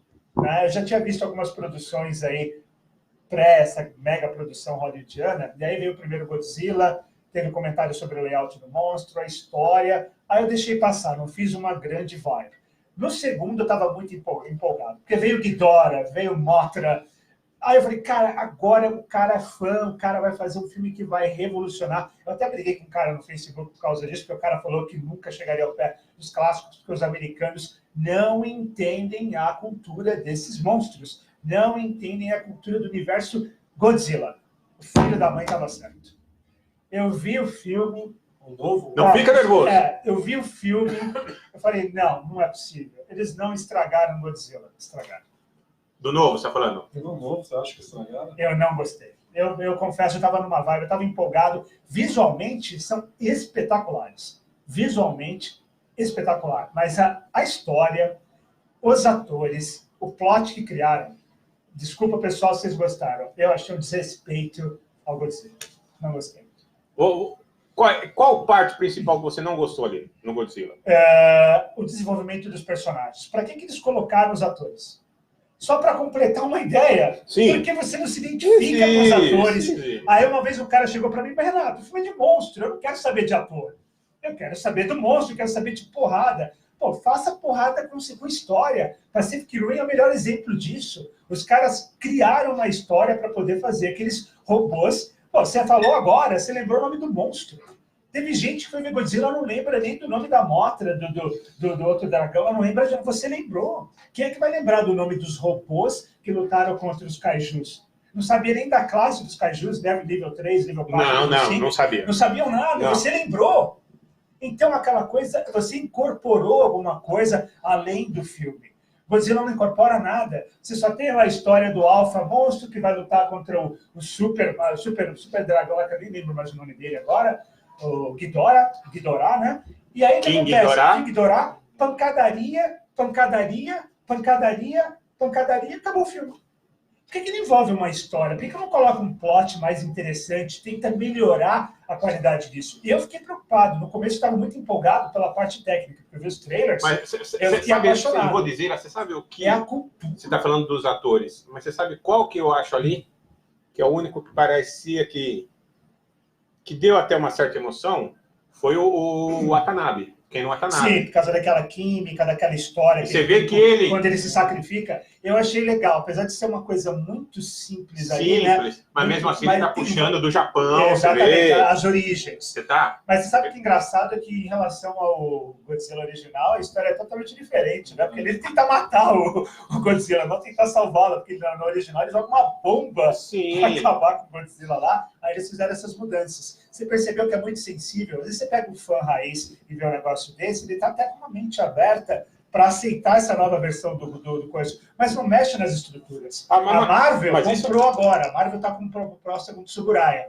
Tem uma possibilidade do Ultraman entrar lá, mas primeiro vai começar com desenhos, quadrinhos, testar o mercado americano. Vamos ver se com quadrinhos o público compra, porque existe uma proposta da Marvel evoluir o conceito e colocar no universo dos Estados Unidos. Passava direto, tinha fãs. Passa ainda até hoje. Né? Então, tinha, mas o que aconteceu nos Estados Unidos foi uma vergonha, né? Eu vi isso aqui, ó, na versão americana, dublado. Eu juro por Deus, eu me enterrei. Você falou nisso aí. Eles estraçalharam o Ultra Seven. E quando apareceu o Ultra Seven no novo seriado da Netflix? Isso eu assisti. Tem alguém ouvindo? Tem. Falando nisso, peraí. Nana Caé Santos, gostei de nada. Pode ser. Peraí que tem acho mais uma lá. Sem conteúdo nenhum, zero de história. Falando de Godzilla. Do Godzilla, sem conteúdo não. Tá vendo? O pessoal não gostou. Zero de história. O pessoal não gostou. Então, teve muita gente que é fã, que desceu a lenha. Eu não gostei. Eu achei sem conteúdo, achei muito flat. Era só uma coisa assim, eu sei quando o monstro vai aparecer, eu sei que eles vão entrar na porrada. A trilha sonora não me convenceu, porque eu acho que um filme sem trilha sonora é um filme sem alma. O Godzilla, eu não gostei. Do meu ponto de vista, eu achei foi o seguinte, eles tinham que mostrar os monstros. Ponto. Era a premissa. Ponto. Mas vamos tentar mostrar com conteúdo. que no... Porque já foram quantos? 2 ou 3? 2. E agora vai ter vai chupar com Kong. É porque é Monsterverse, né? Daí tem o do Kong e tal. Tá. Então, no segundo, na verdade, é o terceiro, porque o do Kong vem depois. Então, no terceiro, que vem King Ghidorah tudo, se você ver, tem uma hora que começa assim, porque tem esse monstro, vai já para jogar tudo para soltar o pacote. Daí, de repente, você vê lá o Godzilla e todos os monstros, e é lógico, falou que morreu 2, e isso e aquilo, só para mostrar que os monstros estão ali. O que faltou é uma coisa que eu não sei se o pessoal vai captar, mas eu sou muito sensível à natureza das coisas. Eu gosto de me identificar com monstros. Eu chorava com Gamera. Eu chorava com Gamera. Quando Gamera foi transformado por um monstro, logo ele ficava desesperado, eu não sei. O fato de ser um monstro, tá lá, tá sendo um kaiju, tá lá com o propósito de destruir, de salvar, mas parece que tem um momento que você cria um vínculo com esses personagens. Você cria um vínculo com o Gypsy, right? Não. Você gostou do monstro, você gostou do robô, você lembrou do nome. Do Jäger. Do Jäger, se a gente lembra dos nomes. Ultraman Jack passou o episódio 32 a 33, que é considerado hoje um dos melhores roteiros desse universo Ultra, que a história é tão fantástica que você se identifica mais com o monstro, com a história por volta dele, do que com o Ultraman. O Ultraman, nesse episódio, ele é pequeno, ele é insignificante. A única função dele é fazer o que ele sempre faz. Socar o monstro, matou, tá, salvei a humanidade, a vida segue. Mas esse episódio, ele é tão polêmico, ele é tão cabeça, ele é tão rebelde, que até hoje se fala, depois pegaram os novos Ultras, fizeram uma continuação desse episódio, para mim foi um desastre. Mas esse episódio, a referência é a relação humana com o monstro. Pessoal, no final, se vocês quiserem dicas disso, nós vamos passar o contato do Renato, do Sandro, entendeu? Qual episódio que foi que você falou? Você fala para eles? Ele fala para vocês, tá? Você tocou num ponto... Agora, uma dúvida minha. Ultra Seven e Ultraman. O Ultraman, quando ele estava fraco... O Ultra Seven era... O Ultra Seven não tem esses famosos 3 minutos. Ele tem uma fraqueza. De vez em quando, essa fraqueza dá uma desestabilizada nele. Tá? Essa luz aqui, ó, no sol, se estiver no dia e no sol, vai ser muito difícil ele perder uma batalha. A não ser que ele seja estudado, como ele foi estudado lá contra os Gantz, apanhou um pouquinho, mas já estava me entardecendo. O que queima a energia dele? Ele não pode ficar exposto a baixas temperaturas. Baixas temperaturas. Toda vez que ele ficou em baixas temperaturas, teve um que é um episódio 25 chamado Era Glacial, ele tá lá, ele já tá perdido, ele já acomodando, ele já tá fraco, antes de se transformar. Quando ele se transforma, ele já tá assim, se alguém der um sopro em mim, eu caio. Ele tem que ir para o sol para recarregar as baterias. Que foi a tradução da época. E aí ele tem esse problema. Ele, quando esteve na Lua, lá não é Rio de Janeiro 40 graus, né? Está tudo baixa a temperatura. Tem um episódio que ele vai salvar um dos personagens do Esquadrão Ultra e tem um monstro lá. Ele está em câmera lenta, gravidade, aquela coisa toda, mas de repente a luz já começa a piscar. Ele está sem energia nenhuma. A posição da Lua lá, ele não consegue ter contato com o Sol. O que salva ele? Um asteroide vem, explode lá no negócio, gera um monte de energia. Mas eu acho tão linda essa cena, porque ele abre o peito assim, ó. E aí aquela energia vem, ele só olha pro monstro assim e fala, amigo, casa caiu. Sobrou nada no bicho. Na mesma cena antológica aparece na cena do Alien Guts. Porque quando eles anularam as forças dele, o que acontece? Ele queima muita energia, ele gasta muito com aqueles raios, a energia dele vai muito rápido, vai rápido, muito assim, vai embora muito rápido. Só que como ele apanhou, minaram as forças dele, ele não tinha mais energias, o Esquadrão Ultra consegue uma forma de dar uma energia, sabe aquela carga? Sim. Que ele tá preso, uma carga rápida. Aquela carga rápida. Ele tá na luz de cristal lá, o pessoal dá um tiro com esse negócio que eles encontram, que é um mineral muito semelhante à energia que ele usa. Certo. Estava aqui na Terra. Aí ele recarrega, né? Ele recarrega essa bateria. E aí o que acontece? Na hora que ele vai eliminar os monstros, essa cena é tão linda, você chora, ele vira, ele abre o peito assim, sabe, pedindo para o sol da energia. É tão linda a cena, parece que ele está se comunicando. Ele abre o peito assim e fala, me dá tudo que você puder, porque aqueles caras agora, o que ele faz é lindo. É uma das cenas mais fantásticas. Ele pega o Ice Slugger, ele tá tão forte, que ele pega o Ice Slugger, ele colocou o Ice Slugger na frente dele. Ficou como se violou as leis da gravidade. Ele coloca o Ice Slugger na frente dele, o Slugger se separa do corpo dele, tá parado no ar, ele dá um passo para trás, e aí ele faz esse movimento assim, ó, do tipo mandando o Slugger com uma velocidade monstruosa. Meu, eu tive dó dos monstros. Não sobrou nada. Acho que foi a energia mais forte que ele soltou. Pior que ele fica falando aqui. Eu tô com vontade de sair daqui e assistir tudo. Porque essa cena é linda. Ele pega a cena, o Tsuburaya é um gênio, né? Toda a imagem dele é como se fosse uma Mona Lisa, uma obra do Leonardo da Vinci. Tudo que ele faz, os planos de filmagem, é para ser para sempre. Ele tá esquecendo. Ele para mim, é o Leonardo da Vinci do Japão. É um gênio. Você sabe... Pai de Tsuburaya. Você é meu pai, eu sou um negão, mas eu sou seu filho. Ai, caramba. Aceite isso. O cara é um gênio. Ele colocou a posição...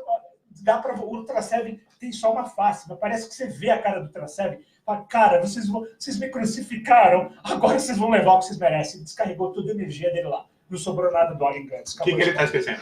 Você sabe que o Ultra Seven, quando ele tinha o problema dele, ou ir no lugar que ele não podia ir para saber, ele tinha um robozinho lá. Pera aí que eu vou falar disso. Essa história é louca. O Ismael entrou. Demorou, né, Ismael? Release the Snyder Cut. Aí ele sempre manda. O Vinícius Lima, que ajudou nas perguntinhas, olha lá, tá de olho. E falou, cheguei. Valeu, Vini. Já estou fazendo as perguntas. Tá, Vini? E você falou uma coisa. Um robozinho. Me refresca a memória. Quem tinha 3 monstrinhos? Ultra Seven. Miklas, Wyndham e o outro era Icarus. Icarus. E o Ultraman tinha o quê? A cápsula. Não tinha essa assessoria. Na verdade, essa história dos Pokémons, né, praticamente acho que o Ultra Seven criou o conceito de Pokémon, né? Porque ele tinha esses monstrinhos lá dentro. Inspirou lá. Mas tem toda uma história sobre esses personagens que ele usa em momentos ali, quando ele não está muito bem, está debilitado, ele usa. Na verdade, esses 3 monstros eram para ser inimigos. Existe uma história que era para ser inimigos dentro de episódios que não foram, tem muita coisa que a gente não sabe. Tem 8 episódios do Ultra Seven que ninguém conhece. Foram pré-escritos, a gente sabe a história, histórias pesadíssimas, inclusive envolve até a Yuri, a Hishimi, né, que era a Annie do Ultra Seven, uma história fantástica, só que nunca foi a ponto. E, na verdade, eles não aparecem. Quando pensaram nos personagens, sabia que eram 3 monstros do Ultraman, que era para ser os 3 monstrinhos do Ultra Seven, Red King, Antler e tem outros que é Pegila. É os 3 monstros que aparecem no Ultraman que deveriam ser os monstros que o Ultra Seven ia carregar. Só que por questões de marketing, não vamos usar monstros que a gente já conhece, vamos criar coisa diferente. Criaram 3 monstros e eles vieram para frente. E os 3 monstros ele usa... Vamos explicar para quem não conhece. Situações complicadas. Que ele não pode se transformar. Todas as vezes que envolveu isso, então uma situação de perigo, ele manda os monstrinhos lá, o Wyndham... Só para dar uma segurada, né? O Miklas e o outro lá para dar um suporte na situação. Lá já ajudou ele numa luta, quando ele estava ruim, foi lá para ajudar ele. O Wyndham, que é um dos robôzinhos, é tão engraçado que tem um episódio que ele sofre uma lavagem cerebral, né? Os alienígenas controlam a mente do Wyndham, e ele vem para cima do Ultra Seven. Aí o Ultra Seven, coitado, é o pet dele, é o ursinho dele, então eu não vou machucar. E aí é muito engraçado, porque tem uma cena que ele consegue salvar o bicho, né? Aí o Ultra Seven faz assim, tá me reconhecendo agora? Aí o Wyndham, tá bom, eu vou lá, agora voltou. Eu acho muito linda a cena, porque ele faz o bicho girar, é muito engraçado. E me lembra uma coisa, o Ultra Seven era só isso? O Ultra Seven teve várias formas de transformar. É isso que eu tô falando. Que então, Tsuburaya, você é um gênio, pai supremo. O primeiro episódio de transformação do Ultra Seven é ícone. Porque ele tá lá, ele corre numa espécie de pedra, ele vem no ar e dá um salto. Isso já mostrou que ia ser um clássico. Ele pula no ar, a imagem congela, que era muito legal essas imagens congeladas, em vários episódios do Ultra Seven assim. Ele abre e o óculos vem, sabe lá da onde? Vem do espaço, então ele vem, cola na cara dele. Essa cena já salvou. Esse foi no primeiro? Foi no primeiro. E aí depois ele começou a criar o hábito de transformar assim, uma coisa já aparecendo, e a clássica de colocar no olho e fazer a transformação. E outro você está esquecendo, que ele estica o braço, ele cai no chão. No capítulo 48, que ele já está machucado, que ele está na briga, ou ele joga o Slugger no chão, porque o Ultra Seven, que é o líder, o capitão dele fala, se você se transformar agora, você vai morrer, porque você está muito fraco. Esse é o problema dele, ele foi enfraquecendo com a permanência dele na Terra. No último episódio, ele está lá, ele não pode se transformar, mas ele fala, eu preciso salvar meus amigos. Ele abre o braço, cai no chão, e aí quando ele levanta, ele já dá essa cena arrepia. Ele já levanta com o negócio transforma. Nossa, aí ele vai e vai para cima do alien lá. Você falou de aumenta. Você começa respondendo essa para mim aqui. Ultraman do Netflix. Ultraman do Netflix eu não respondi. Tá. Ultraman do Netflix. Ninguém aumenta ali. Não. O que você achou disso? Eu achei que tirou a base toda do Ultraman, né? Eu li algo sobre ali. Eu não vou falar. Eu li algo sobre. Não sei se vocês viram isso. Eu li algo sobre que aquilo, se colocasse os personagens gigantes, ia estragar, porque o pessoal de hoje não gosta tanto. Eu li algo sobre isso, tá? Errado. O que acontece? Fizeram a série inspirada no mangá. Foi isso. Acabou. Aí o que acontece? Foram lá, viram o mangá é assim, Eu tá acho, bom. não. Já que o mangá é assim, nós vamos fazer assim, Eu assim, acho que encerrar. eles Só que eu falei, se vocês querem Goku, fazer, não fiquem trazendo os personagens, comigo? não vem trazer os nomes, Então. não vem trazer Hayata, não vem falar do filho dele. Esquece a série clássica, vai fazer um trazer no outro. Você viu a primeira cena? Eu odiei aquela Ele cena. vai lá com o filho dele lá para ver onde, que ele não lembrava, né? Sim. E o filho dele lá brincando, caiu lá de cima, né? Depois um cara que era amigo dele sabia que ele era o chefe dele, né? Que sabia, foi na hora dessa discussão que ele lembrou que ele era o Ultraman. Porque que quando o Ultraman saiu do corpo dele e foi embora. Então, e aí o que acontece é que tem todo esse plot de autodescoberta, daquela coisa de você negar que você é filho de uma proposta maior, de um bem maior, aí, eu sou o Ultraman, eu tenho que... Pô, esse plot, cara, eu faço o roteiro melhor que isso. Então, sabe, fizer uma série daquela para poder ficar isso como aspecto moral, é horrível. E fazer aquela roupa entrar no corpo dele, já acabou com o Ultraman. E outra, tá parecendo... Eu amo tá virando outra parece pegar o Goku ali. Goku e fizeram a roupa dele. Na roupa dele. Tá virando uma espécie de Transformers. Não, e fora que, né, libera a roupa ali, é ao contrário, né? Libera a roupa 3 minutos para ter o poder máximo. Sabe, daqui a pouco tá virando, sabe, aquela coisa de chegar, o cara já apoiou ali, já morreu. Tá arrumando para uns Metal Hero da vida. Aí o pessoal reclama, fala que eu sou chato, que eu sou velho. Mas qual que é a ideia? Faça coisas com conteúdo respeitando a clássica. Eles alteraram a história da clássica, usaram os nomes dos personagens da série clássica de forma totalmente grotesca, e sob a desculpa de que estavam querendo fazer algo diferente, para uma geração diferente, para consumidores diferentes, voltado mais para o espírito Metal Hero dos heróis do que o clássico. Agora, vamos ver se vocês concordam comigo. Ultraman Saturno, que eu assisto, eu tenho um canal, um colega meu me mandou de lá. Eles estão com outro Ultraman fazendo, vou mandar para vocês. São 2 transforma. Outra coisa também, né? Entra num corpo só. Me perguntaram o que você acha dos ovos Ultramans. Eu falei, olha, são ovos Ultramans com novas ideias, com uma nova geração, com novos consumidores. Só que o que eu falei, não é mais a minha geração está guardada. Eu sei o que o Ultraman, a série show significa pra gente. Mas aí eu falo, sabe o que, Renato? Nossa geração está guardada, ok. Só que aqui mudou um pouco, né? Mudou, a pegada, a temática. E o mercado de consumo mudou também. Mudou. Hoje tem que ser essa coisa de se transformar. Mudou aquela visão, né? Aquela propaganda, né? Hoje você tem um personagem que se transforma com esse movimento, você vende um boneco. Agora você tem um personagem que você faz isso e vira um boneco, mas ele junta com outro e vira um outro boneco. Aí ele junta com o terceiro e vira um super boneco. Uau, dá para vender 3 brinquedos, eu vou ganhar mais dinheiro. Agora deixa eu fazer uma pergunta. Você percebeu? Só vou te falar uma coisa, só sem quebrar, eu vou levar vocês para outro universo de 30 segundos. Fizeram o Megazord. Megazord. Só que olha o que aconteceu. Megazord. Só olha o que aconteceu. Bem bolado. Vocês lembram da saga Alien, né? Do Alien. Eu assisti. Eu estou por dentro desses, porque eu sou fã da série há muitos anos. É um legado dos Estados Unidos lá.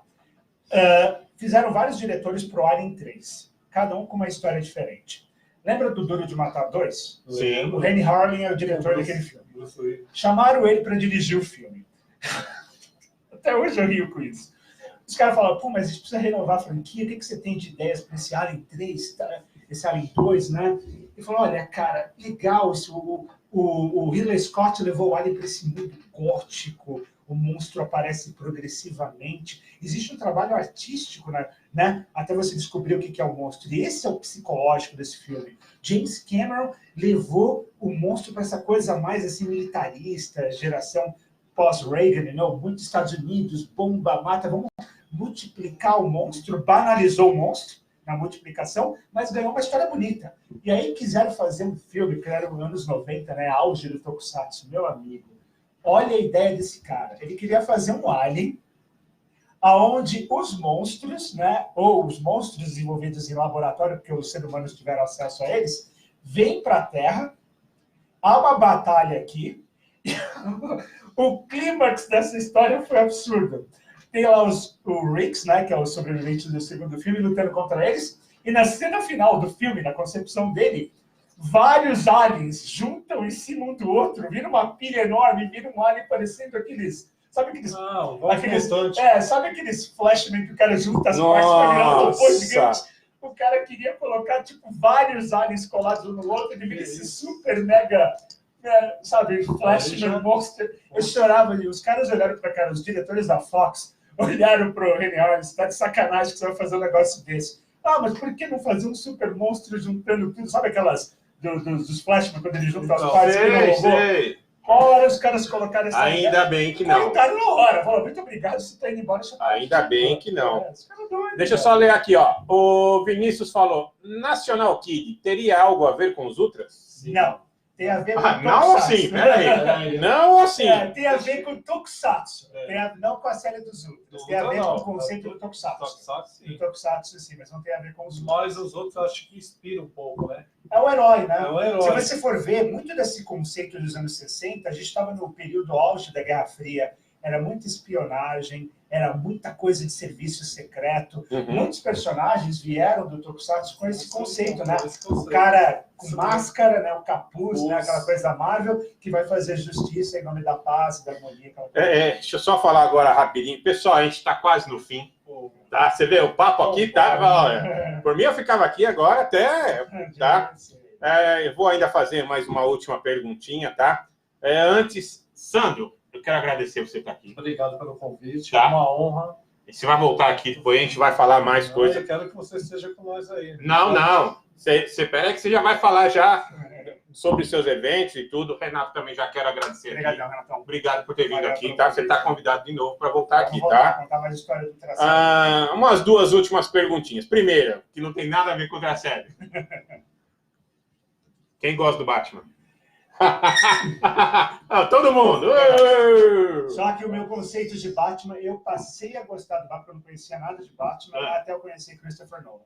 Aí um monte de gente me surrou, porque eles acharam que não era um bom parâmetro para conhecer Batman. Acho que era. Eu falei, cara, eu gostei desse Batman, porque tá pé no chão, tá realista. O primeiro filme, Batman Begins, me mostrou Batman. É assim, é orgânico, tem disciplina, tem sacrifício, tem uma história por trás, tem aquele mundo absurdo de Gotham City que lembra muito o nosso mundo hoje, né? Sim. Corrupção, injustiça. De repente, esse cara que, tem essa consciência moral de, né?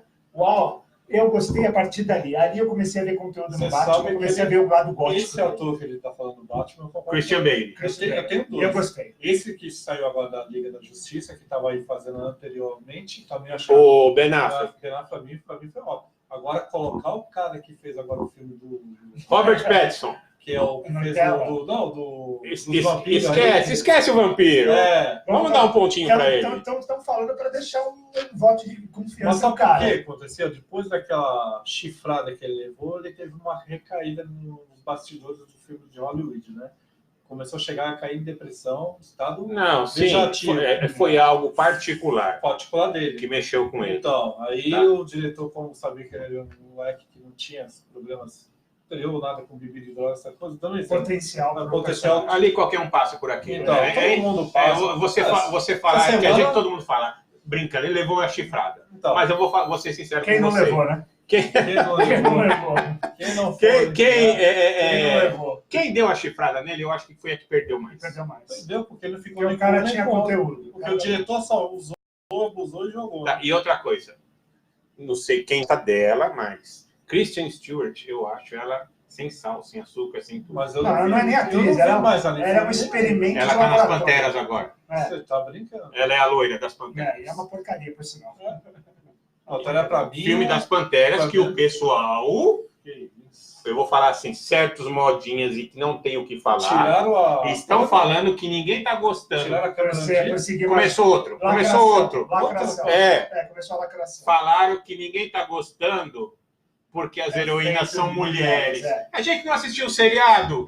Nossa, seriado eu assisti as Panteras clássicas, eu assisti as Panteras. Até hoje passa pela... Só que não tinha lacração, né? Vocês querem ver a Pantera? Mulher Maravilha eu adorei. Com todo respeito Mulher aqui, Maravilha eu vi 5 vezes no cinema. Você quer assistir a Pantera? Vai assistir no canal na Rede Brasil. Lá vocês vão saber que é o seriado.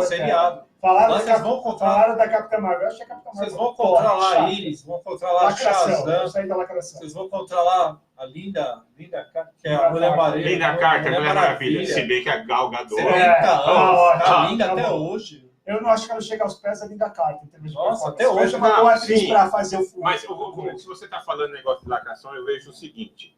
Hoje em dia o pessoal está tão chato que é o seguinte. Se você não gosta de um filme de um personagem que ele é negro, você é preconceituoso. Exatamente. Se você não gosta de um filme que o personagem principal é a mulher... Então, fazer um pré-julgamento sem analisar outras, sem analisar outras variáveis. Em 2020, estão com 2 atores. Não, 2 atores. Que estão entre o Will Smith e o outro que faz lá, o Jackson, Malcolm. O Creed. Então, para ser o Lanterna Verde, né? John Stewart. Os personagens, não. E agora eles colocaram o que faz o T-Rock, tá voltando agora com um filme novo, né? Que vai lançar. O Adão Negro. Fora o Adão Negro, ele falou agora nas páginas do Facebook, ele tá vindo com o T-Rock 2, né? Então já da academia lá, The Rock. Ele tá voltando 2 agora. Não. Agora o Adão. A gente tá falando aqui desse pré-julgamento desnecessário. Mas daí o que eu vou falar do pré-julgamento? Vai. Negócio de ser mulher. Nós vamos falando aqui, ó. Só tem homem aqui, gente. Quem não amava, assistia Mulher Maravilha. Direto. As Panteras. Direto. Vamos para outra. A Mulher Biônica. Iris. Isis. Agora nós vamos para outra. Shaft. Nossa. Até o novo Shaft é bom pra caramba. Até o refilmaram e tá perfeito. Não tá? E a Batgirl tá vindo aí. Você tá sabendo que tá vindo agora o novo filme do Flash lá? Que é o é questão de fazer filme seguindo a arte cinematográfica. Siga a qualidade do filme. Não siga propostas políticas, agendamento de lacração, que não vai resolver. Eu achei Caça-Fantasmas uma tranqueira. Reclamaram porque falaram que é mulher. Não é. O filme é lixo. Vai vir agora com os originais. Agora vai ser né? Que era o médico, né? Então. Mas o das mulheres é o que você está falando. Eu também não gostei do filme. Eu sou fã de Caça-Fantasma. E ali é desrespeito até o conceito do filme. Ficou sem sentido. Tentou imitar, não trouxe nada novo. Vem com algo novo, vem com uma proposta. Mulher Maravilha, eu adorei o filme. Tá lá, é sério. Tá com uma pegada, não tem essa coisa de feminista, não. Você vê que é uma mulher que ela te encanta, ela tá lutando por uma causa que é a tua causa, é uma causa de homem. Sim. E ela tá lá dando porrada nos caras por causa disso. Você sabe que é bonito. Você sabe que agora, para trazer a nova Batgirl, eles colocaram no Flash, né? Agora, o Mundo Infinito, vocês estão sabendo agora que vai surgir? Sim. E eles pegaram a filmagem do Super-Homem 1, que morreu, e colocaram uma roupa num ator para fazer. Sim, ali vai ter Crise nas Infinitas Terras. Então, Deixa eu só falar aqui, ó. O Ismael mandou aqui uma última pergunta. Pessoal, vocês sabem que Batman ganha do Ultra Seven só com preparo? Não. Desculpa. Vamos conversar. Parece